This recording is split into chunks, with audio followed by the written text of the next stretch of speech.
தேவர்களும் அசுரர்களும் வந்து நிற்கின்றார்கள். வந்து நின்று ஆழியை தாலியாகவும் மந்திர கிரிமலையை மத்தாகவும் வாசுகி என்று சொல்லக்கூடிய கொடிய விஷமுல்லை பாம்பை கயிறாகவும் சந்திரனை சில்லாகவும் சூரியனை குழையாகவும் பாவித்து இந்த அமிர்தமானது கிடைக்கின்றார்கள்.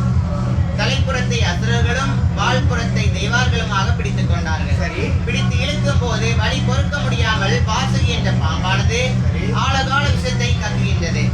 அதை பார்த்து கொண்டிருந்த பகவான் அந்த விஷத்தை வாங்கி பருகுகின்றார்.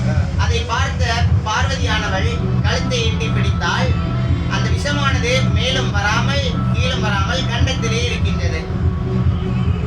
அதனால்தான் அந்த விஷமானது உள்ளிருக்க உடலெல்லாம் நீல நிறமாக மாறுகின்றது. அதனால்தான் நீலகண்டன் என்றும் கரைக்கண்டன் என்றும் சொல்கிறோம். மீண்டும் தேவாதி தேவர்கள் அந்த அமிர்தத்தை கடையும் போது அமிர்தமானது பிறக்கின்றது.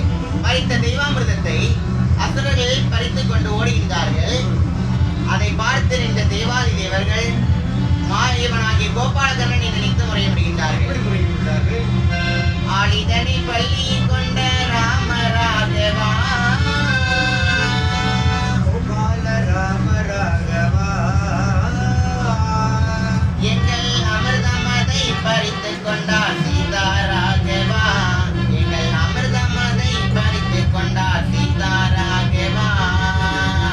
ஆளிதனி பள்ளி கொண்ட ராம ராகவா கோபால ராம ராகவா. எங்கள் அமிர்தமதை பறித்துக் கொண்டார் சீதா ராகவா. எங்கள் அமிர்தமதை பறித்துக் கொண்டார் சீதா ராகவா. ஐவர்களை காத்ததொரு ஆழிவர்ணனே கோபால ஆழிவர்ணனே எங்கள் அமிர்தமதை பறித்தாரும் மேகவர்ணனே எங்கள் அமிர்தமதை வாங்கிட்டாரும் மேகவர்ணனே